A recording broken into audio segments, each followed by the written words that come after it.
আর S Bengali ক্লাসরুমে সকলকে স্বাগত। আজকের ভিডিওতে আমি পশ্চিমবঙ্গ মধ্যশিক্ষা পর্ষদের অন্তর্গত অষ্টম শ্রেণীর ইতিহাস পাঠ্য বইয়ের 2025 সালের প্রথম পর্যায়ক্রমিক মূল্যায়নের মডেল প্রশ্নপত্র নিয়ে আলোচনা করব। আজকের ভিডিওতে যে প্রশ্নপত্রটা থাকবে শুধুমাত্র সেখানে প্রশ্ন নয়, বেশ কিছু প্রশ্নের উত্তরও আমি দিয়ে দেব যাতে তোমাদের এই উত্তরগুলো খুঁজে পেতে অসুবিধা না হয়। আমি কখনোই বলবো না যে এই মডেল প্রশ্নপত্রে উল্লিখিত প্রশ্নগুলো তোমরা পরীক্ষায় হুবহু কমন পাবে, তবে একথা নিঃসন্দেহে বলতে পারি এই ভিডিওতে যে প্রশ্নগুলো নিয়ে আমি আলোচনা করব সেগুলো অত্যন্ত গুরুত্বপূর্ণ প্রশ্ন, এগুলো পরীক্ষায় আসতে পারে। তাই পরীক্ষা দিতে যাওয়ার আগে অন্তত একবার হলেও এই প্রশ্নের উত্তরগুলো তৈরি করে যেও, আশা করি উপকৃত হবে। তো কথা না বাড়িয়ে শুরু করছি আজকের মূল ভিডিও। প্রথমেই রয়েছে এমসিকিউ প্রশ্ন। এক দাগে বলা হচ্ছে সঠিক উত্তরটি নির্বাচন করো। এখান থেকে 6টি প্রশ্নের উত্তর লিখতে হবে। একের এক দাগের প্রশ্ন, অধীনতামূলক মিত্রতা নীতি কে চালু করেন? উত্তর হবে লর্ড ওয়েলেসলি। একের 2 দাগের প্রশ্ন, সত্য বিলোপ নীতি কে চালু করেন? উত্তর হবে লর্ড ডালহৌসি। এ প্রসঙ্গে বলে রাখি, একের 1 দাগের যে প্রশ্ন অধীনতামূলক মিত্রতা নীতি কে চালু করেন, এখান থেকে আরও একটা প্রশ্ন আসতে পারে যে অধীনতামূলক মিত্রতা নীতি কে প্রথম স্বেচ্ছায় গ্রহণ করেছিল? উত্তর হবে হায়দ্রাবাদের নিজাম। এটাও মনে রাখবে। একের 3 দাগের প্রশ্ন, সলবাইয়ের চুক্তি হয়েছিল ড্যাশ খ্রিস্টাব্দে? উত্তর হবে 1782 খ্রিস্টাব্দে। একের 4 দাগের প্রশ্ন, দেওয়ান পদে মুর্শিদ কুলিকে পাকাপাকিভাবে নিয়োগ করেন কে? উত্তর হবে ফাররুখ শিয়র। একের 5 দাগের প্রশ্ন, পলাশির যুদ্ধ হয়েছিল 1757 সালের ড্যাশ জুন? উত্তর হবে 23শে জুন।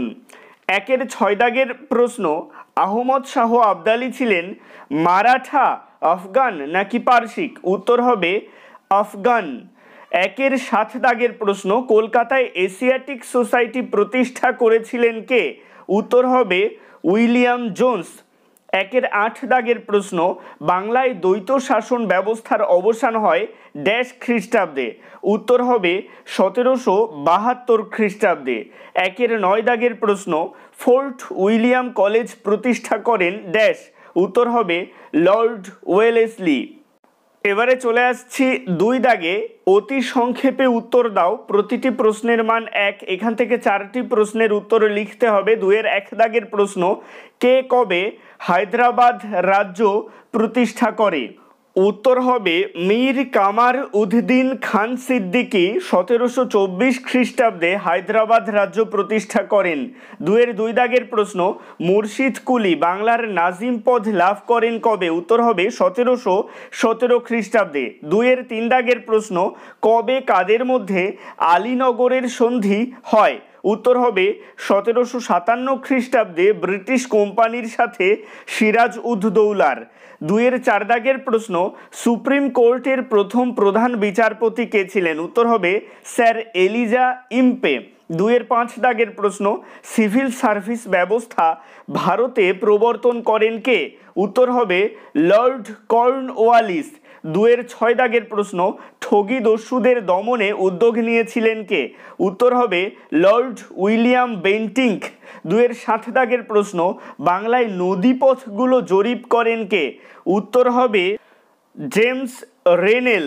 জেমস রেনেল মনে রাখবে 1764 খ্রিস্টাব্দে জেমস রেনেল বাংলার নদীপথগুলো জরিপ করেন। জরিপ করে তিনি 16টি মানচিত্র তৈরি করেছিলেন। এখান থেকেও প্রশ্ন আসতে পারে। এবারে চলে আসছি 3 দাগে। এখানে বলা হচ্ছে সংক্ষেপে উত্তর দাও। প্রতিটি প্রশ্নের মান 2। এখান থেকে 2টো প্রশ্নের উত্তর লিখতে হবে। 3-এর 1 দাগের প্রশ্ন, পলাশির লুণ্ঠন কাকে বলে? 3-এর 2 দাগের প্রশ্ন, দ্বৈত শাসন ব্যবস্থা বলতে কি বোঝো? 3-এর 3 দাগের প্রশ্ন, ব্রিটিশ প্রেসিডেন্সি ব্যবস্থা কাকে বলে? 3-এর 4 দাগের প্রশ্ন, উডের ডিসপ্যাচ কি? এবারে চলে আসছি 4 দাগে, কয়েকটি বাক্যে উত্তর দাও। প্রতিটি প্রশ্নের মান 3। এখান থেকে 2টো প্রশ্নের উত্তর লিখতে হবে। 4-এর 1, অন্ধকূপ হত্যা কি? 4-এর 2, ফাররুখ শিয়রের ফরমানের গুরুত্ব লেখো। 4-3 টিকা লেখো মেখলে মিনিটস, বা এভাবেও আসতে পারে যে মেখলের প্রতিবেদন। 4-4 দাগের প্রশ্ন টিকা লেখো রেগুলেটিং অ্যাক্ট। এবারে চলে আসছি 5 দাগে, বিস্তারিত উত্তর দাও। প্রতিটি প্রশ্নের মান 5, এখান থেকে দুটো প্রশ্নের উত্তর লিখতে হবে। 5-1 দাগের প্রশ্ন পলাশির যুদ্ধ ও বক্সারের যুদ্ধের মধ্যে কোনটি ব্রিটিশ কোম্পানির ভারতে ক্ষমতা বিস্তারের জন্য বেশি গুরুত্বপূর্ণ ছিল বলে তোমার মনে হয়? সপক্ষে যুক্তি দাও। 5-2 দাগের প্রশ্ন 76-এর মন্বন্তরের কারণ ও ফলাফল লেখো। 5-3 দাগের প্রশ্ন লর্ড কর্নওয়ালিসের সংস্কারগুলি সংক্ষেপে লেখো।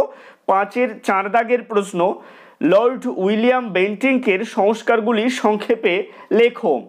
আজকের ভিডিওটা এই পর্যন্তই। ভিডিওটা কেমন লাগলো অবশ্যই কমেন্টের মাধ্যমে জানিও। ভালো লাগলে লাইক করো এবং একই ক্লাসের বন্ধুদের সাথে ভিডিওটাকে শেয়ার করতে ভুলো না। ভালো থেকো, সুস্থ থেকো সকলে, আর অবশ্যই RS বেঙ্গলি ক্লাসরুমের সাথে থেকো। সবশেষে একটাই রিকোয়েস্ট, এখনও পর্যন্ত যারা চ্যানেলটিকে সাবস্ক্রাইব করে উঠতে পারোনি তারা অবশ্যই চ্যানেলটিকে সাবস্ক্রাইব করে দিও এবং পাশে থাকা বেল আইকনটিকে প্রেস করে অল বাটনে ক্লিক করে দিও নতুন ভিডিওর আপডেট সবার আগে পেতে।